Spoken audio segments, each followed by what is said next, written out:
첫 번째로는 아모레퍼시픽이 또 이번에 어닝 서프라이즈를 기록했기 때문에 실적과 관련해서 얘기를 나눠봐야 될 것 같습니다. 매출도 전년 동기 대비 11% 늘었고요. 영업이익은 160% 증가했다. 이렇게 발표가 됐습니다. 특히나 서구권 매출이 급증했다고 하는데요. 그런데 이 아모레퍼시픽을 두고는 사실 이런 실적 호조가 조금 지속될 수 있을지 관찰이 필요하다라면서 목표가가 오히려 하향 조정되는 경우들이 많이 나오더라고요. 멘토님께서는 아모레퍼시픽 어떻게 보시나요? 어저께 시간에서 굉장히 강했습니다. 아모레퍼시픽 같은 경우 실적이 워낙 서프라이즈로 나왔고, 네. 근데 이게 3분기에 좋을 거라고 예상들은 증권가에서 했었어요. 그랬는데 좀 아쉬운 점은 외국인들의 수급이 지금 부재한 상황이라는 점이고, 그리고 이제 아모레퍼시픽이 이렇게 실적이 좋았었던 이유를 좀 살펴보니까 이 리밸런싱을 굉장히 잘했더라고요. 중국 쪽에 대한 매출을 많이 줄였고, 중국은 아무래도 경쟁이 굉장히 심화되고 있고, 이런 상황 속에서 서구권, 그러니까 미국이라던가 유럽, 아프리카 이쪽을 타겟팅으로 해서 굉장히 마켓을 잘 활용을 했다. 그러면서 매출이 굉장히 잘 올라왔고 영업이익도 굉장히 잘 올라왔는데 시장 뉴스 뉴스를 통해서 보신 분들도 아시겠지만은 코스RX 편입 효과 이런 것들로 인해서 해외 매출이 굉장히 급증했다라는 걸 볼 수 있는데 오늘 시작과 동시에 세론이 펼쳐졌습니다. 그러니까 아모레퍼시픽 지금 차트를 한번 보게 되면은 13만 원, 12만 8천 원 정도의 가격대에서 그대로 쭉 미끄러지는 모습들을 볼 수가 있습니다. 근데 여기에서 수급 상황도 살펴보니까 수급 상황에서 지금 기관들만 조금 들어와 줬지 외국인들은 팔고 나가고 있어요.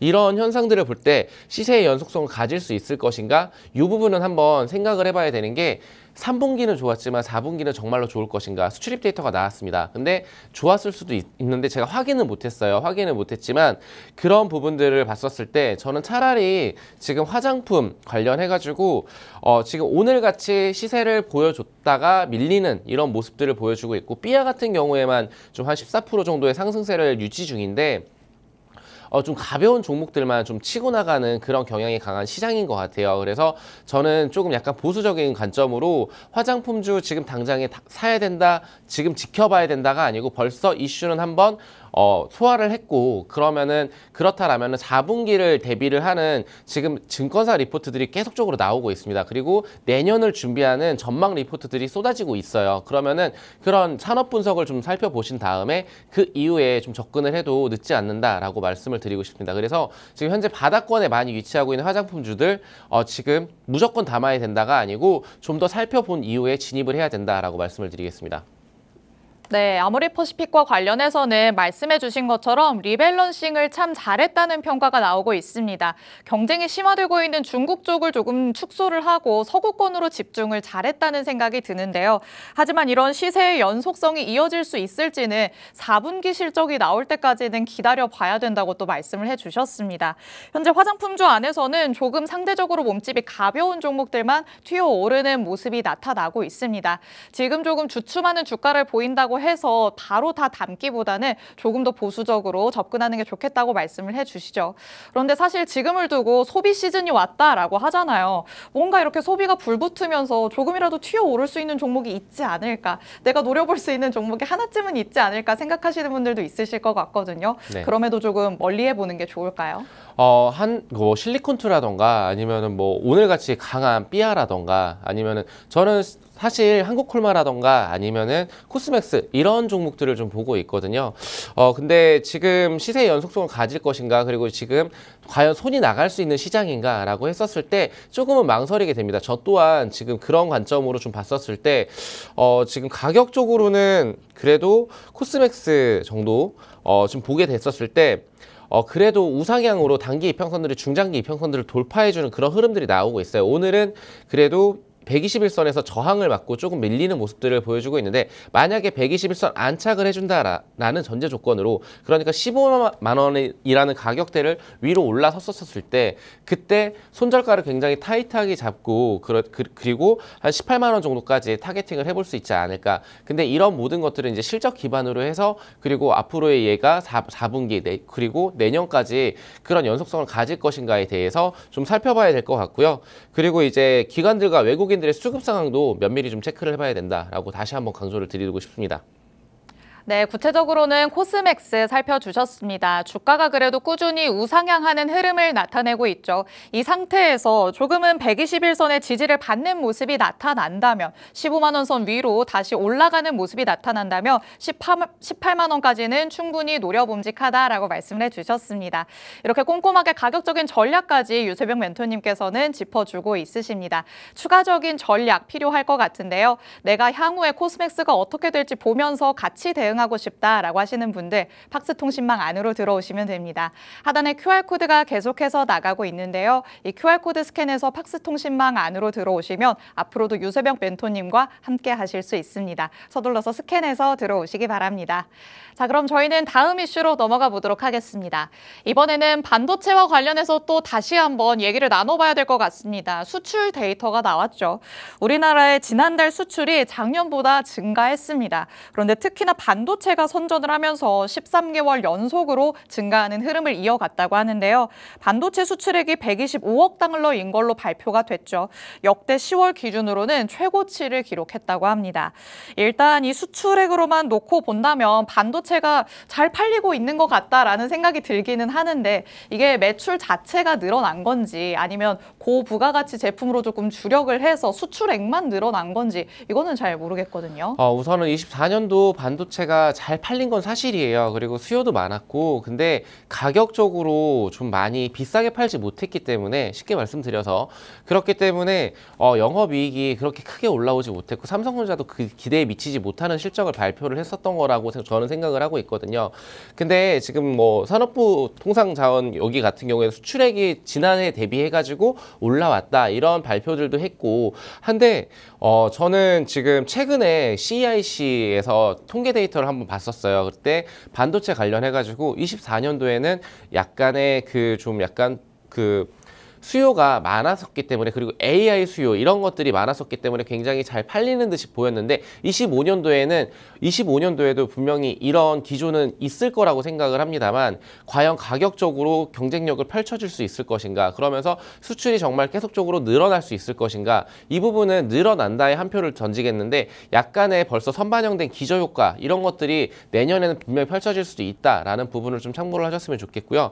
그래서 반도체 관련해서 그리고 특히나 요즘에 가장 많이 물어보는 게 삼성전자입니다. 삼성전자를 지금 사야 된다. 뭐 사지 말아야 된다. 아니면 SK하이닉스를 봐야 된다. 이런 식으로 많이 접근을 하고 계시는데 저는 우선은 삼성전자가 가진 체력 자체는 뭐 나쁘다라고 말씀을 드릴 수 없는 우리나라 넘버원의 회사입니다.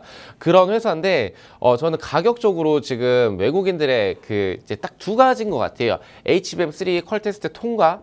근데 8단으로 지금 통과가 된다라고 하면은 12단을 만들고 있는 SK하이닉스를 쫓아가는 격이 됩니다. 굉장히 그거는 이제 내년이면 분명히 그 격차를 줄일 수 있을 거라고 생각은 하지만 그렇기 때문에 장기 투자 관점으로 삼성전자를 지금 모아가는 전략은 적립식으로 모아가는 전략은 충분히 유효하다라고 하지만 지금 당장에 단기적으로 반도체가 갑자기 급등을 한다라는 부분들은 어저께 미 증시만 보면 알 수 있을 것 같아요. 미 증시에서 어저께 굉장히 기술주 중심으로 굉장히 큰 폭으로 밀렸습니다.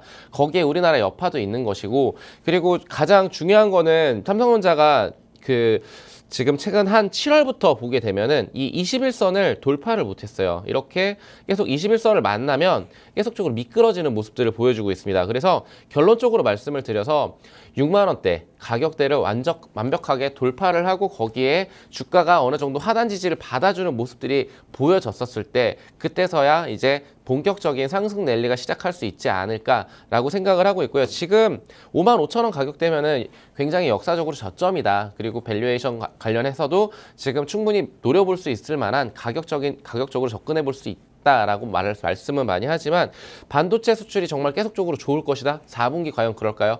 근데 이게 수출이 지금 전반적으로 조금씩 줄어들다라고 IMF에서는 국제통화기금에서는 예고를 하고 있습니다. 근데 이런 거 관련해서는 뉴스에서 보여주진 않고 있어요. 근데 네. 통계 데이터를 한번 찾아보시면 제가 말한 게 사실인지 아닌지 확인해 보실 수가 있을 것 같습니다. 네, 반도체와 관련해서 좋은 뉴스들이 나오고는 있지만 우리가 또 알아야 될 만한 안 좋은 이면은 뉴스에서 잘 접하기 힘들다고 또 말씀을 해주셨습니다. 삼성전자가 만약에 콜테스트 통과가 된다면 이게 당연히 관건이 되는 거는 맞겠지만요. 8단으로 상태로라면 SK하이닉스와의 격차를 좁히기까지 조금 더 시간이 걸릴 것으로 보입니다. 우선적으로는 삼성전자가 6만 원대로 확실하게 올라오는 모습이 확인이 돼야 될 것 같죠. 반도체가 반등을 할 수 있을지는 삼성전자를 통해서 한번 확인을 해보시면 좋을 것 같습니다. 자, 마지막 이슈로 넘어가 보도록 하시죠. 애플의 실적이 나왔습니다. 사실 기대치를 하회했다라고 얘기가 나오고는 있는데 시장의 예상치에는 어느 정도 부합하는 결과로 나오기는 했습니다. 특히나 창사 이래 최대 분기 실적을 기록했다. 이런 뉴스 기사들도 접할 수 있는데요. 그런데 사실 이런 실적을 보고 또 기대치에 관한 얘기를 보면 아이폰 16 시리즈가 전작보다 흥행에 실패한다. 이런 얘기 저만 들었던 건가요? 계속해서 들었던 것 같은데 지금 갑자기 실적에 대한 실망감이 나오는 게 맞나라는 생각도 들거든요.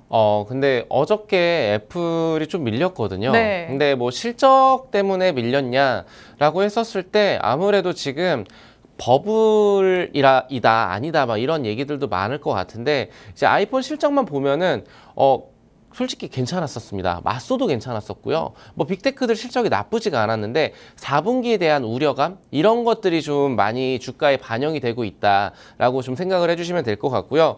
지금 교체 수요 대비해가지고 아이폰이 굉장히 선방을 하고 있고 잘 팔리고 있고 한데 우리나라의 관련주, 그러니까 애플을 지금 투자를 하는 게 아니잖아요. 저희 지금 국내 주식을 말씀을 드리고 있기 때문에 애플 관련해서는 뭐 저는 이제 완전히 시장 상황이 다르다고 생각을 하고 있어요. 미국 시장과 우리나라 시장은 완전히 다릅니다.